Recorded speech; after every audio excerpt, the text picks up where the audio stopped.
नमस्कार दोस्तों। आज हम आपको बताएंगे कि आपने बहुत बार लोगों के मुंह सुना होगा, सारे तीर्थ बार बार गंगा सागर एक बार। आखिर ऐसा क्यों कहा जाता है? आज हम आपको इस वीडियो में इसी के बारे में विस्तृत जानकारी देंगे। तो बोलिए ओम नमो भगवते वासुदेवाय नमः। गंगा सागर को तीर्थों का पिता कहा जाता है। कहने का तात्पर्य है कि गंगा सागर का अन्य तीर्थों की अपेक्षा अत्यधिक महत्व है। शायद यही कारण है कि जनसाधारण में यह कहावत बहुत प्रचलित है कि सब तीर्थ बार बार गंगा सागर एक बार। गंगा जिस स्थान पर समुद्र में मिलती है उसे गंगा सागर कहा गया है। गंगा सागर एक बहुत सुंदर वन द्वीप समूह है जो बंगाल की दक्षिण सीमा में बंगाल की खाड़ी पर स्थित है। प्राचीन समय में इसे पाताल लोक के नाम से भी जाना जाता था। कलकत्ता से यात्री प्रायः जहाज में गंगा सागर जाते हैं। यहाँ मेले के दिनों में काफी भीड़ भाड़ व रौनक रहती है, लेकिन बाकी दिनों में शांति एवं एकाकीपन छाया रहता है। तीर्थ स्थान सागर द्वीप में केवल थोड़े से साधु ही रहते हैं। यहाँ अब वन से ढका और प्रायः जनहीन है। इस सागर द्वीप में जहाँ गंगा सागर मेला होता है वहां से 1 मील उत्तर में वामन खल स्थान पर एक प्राचीन मंदिर है जहां पर गंगा सागर का मेला लगता है। पहले यही गंगा जी समुद्र में मिलती थी, किंतु अब गंगा का मुहाना पीछे हट गया है। अब गंगा सागर के पास गंगा जी की एक छोटी सी धारा समुद्र से मिलती है। आज यहाँ सपाट मैदान है और जहाँ तक नजर जाती है वहाँ केवल घना जंगल है। मेले के दिनों में गंगा के किनारे पर मेले के लिए स्थान बनाने के लिए इन जंगलों को कई मीलों तक काट दिया जाता है। गंगा सागर का मेला मकर संक्रांत को लगता है। खाने पीने के लिए होटल, पूजा पाठ की सामग्री व अन्य सामानों की भी बहुत सी दुकानें खुल जाती हैं। सारे तीर्थों का फल अकेले गंगा सागर में मिल जाता है। संक्रांति के दिन गंगा सागर में स्नान का महात्म्य सबसे बड़ा माना गया है। प्रातः और दोपहर स्नान और मुंडन कर्म होता है। यहाँ पर लोग श्राद्ध व पिंडदान भी करते हैं। कपिल मुनि के मंदिर में जाकर दर्शन करते हैं। इसके बाद लोग लौटते हैं और 5वें दिन मेला समाप्त हो जाता है। गंगा सागर से कुछ दूरी पर कपिल ऋषि का सन 1973 में बनाया गया नया मंदिर है, जिसमें बीच में कपिल ऋषि की मूर्ति है। उस मूर्ति के एक तरफ राजा भागीरथ को गोद में लिए हुए गंगा जी की मूर्ति है तथा दूसरी तरफ राजा सगर तथा हनुमान जी की मूर्ति है।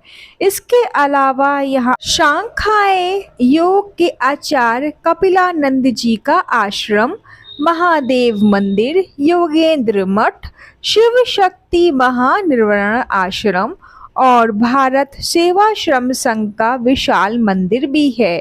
रामायण में एक कथा मिलती है जिसके अनुसार कपिल मुनि किसी अन्य स्थान पर तपस्या कर रहे थे।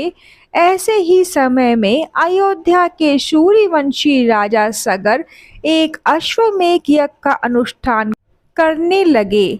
उनके अश्वमेध यज्ञ से डरकर इंद्र ने राक्षस रूप धारण कर यज्ञ के अश्व को चुरा लिया और पाताल लोक में जाकर कपिल के आश्रम में बांध दिया। राजा सगर की 2 पत्नियां थी, केशिनी और सुसुमति। केशिनी के गर्भ से असमंजस पैदा हुआ और सुमति के गर्भ से 60,000 पुत्र असमंजस बड़ा ही उद्गत प्रकृति का था। वह प्रजा को बहुत पीड़ा देता था। अतः सगर ने उसे अपने राज्य से निकाल दिया। अश्वमेध का घोड़ा चुरा लिए जाने के कारण सगर बड़ी चिंता में पड़ गए थे। उन्होंने अपने 60,000 पुत्रों को अश्व ढूंढने के लिए कहा। 60,000 पुत्र अश्व ढूंढते ढूंढते पाताल लोक में पहुंच गए। वहां उन लोगों ने कपिल मुनि के आश्रम में यज्ञ अश्व को बंधा देखा। उन लोगों ने मुनि कपिल को ही चोर समझकर उनका काफी अपमान कर दिया। अपमानित होकर ऋषि कपिल ने सभी को शाप दिया, तुम लोग भस्म हो जाओ। शाप मिलते ही सभी भस्म हो गए। पुत्रों के आने में विलंब देखकर राजा सगर ने अपने पौत्र अंशुमान, जो असमंजस का पुत्र था, को पता लगाने के लिए भेजा। अंशुमान खोजते खोजते पाताल लोक में पहुंचा। वहां अपने सभी चाचाओं को भस्म रूप में पाड़ित देखा तो सारी स्थिति समझ गया। उन्होंने कपिल मुनि की स्तुति कर प्रसन्न किया। कपिल मुनि ने उसे घोड़ा ले जाने की अनुमति दे दी और यह भी कहा कि यदि राजा सगर का कोई वंशज गंगा को वहां तक ले आए तो सभी का उद्धार हो जाएगा। अंशुमान घोड़ा लेकर अयोध्या लौट आया। यज्ञ समाप्त करने के बाद राजा सगर ने 30,000 वर्षों तक राज किया और अंत में अंशुमान को राजगद्दी देकर स्वर्ग सिधार गए।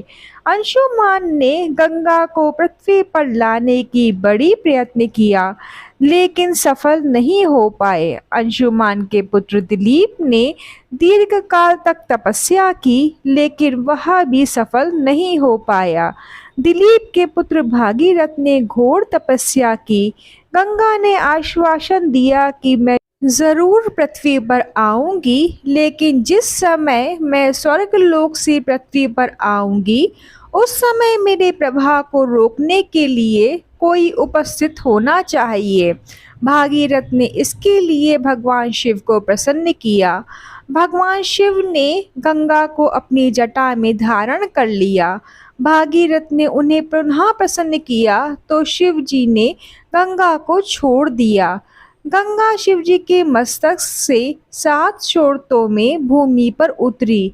हरा नदी, पावनी और नलिनी नामक 3 प्रवाह पूर्व की ओर चल पड़े। वडक्ष, सीता तथा सिंधु नामक 3 प्रवाह पश्चिम की ओर चल दिए और अंतिम एक प्रवाह भागीरथ के बताए हुए मार्ग से चलने लगा। भागीरथ पैदल गंगा के साथ नहीं चल सकते थे, अतः उन्हें एक रथ दिया गया। भागीरथ गंगा को लेकर उसी जगह आए जहां उनके पितामह आदि भस्म हुए थे। गंगा सबका उद्धार करती हुई सागर में मिल गई। भागीरथ के लाए जाने के कारण गंगा का एक नाम भागीरथी भी पड़ा। जहां भागीरथ के पितरों का उद्धार हुआ वही स्थान सागर द्वीप या गंगा सागर कहलाता है। गंगा सागर से कुछ दूरी पर कपिल ऋषि का सन 1973 में बनाया गया नया मंदिर है, जिसमें बीच में कपिल ऋषि की मूर्ति है।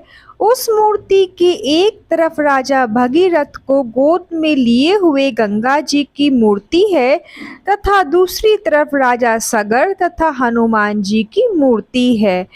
अब आपको पूरी तरह समझ में आ गया होगा कि सारे तीर्थ बार बार गंगा सागर एक बार ऐसा क्यों कहा जाता है। यह सारी जानकारी और बातें हिंदू पुराणों और ग्रंथों से ली गई हैं। फिर मिलते हैं अगली वीडियो में। तब तक ओम नमो भगवते वासुदेवाय नमः।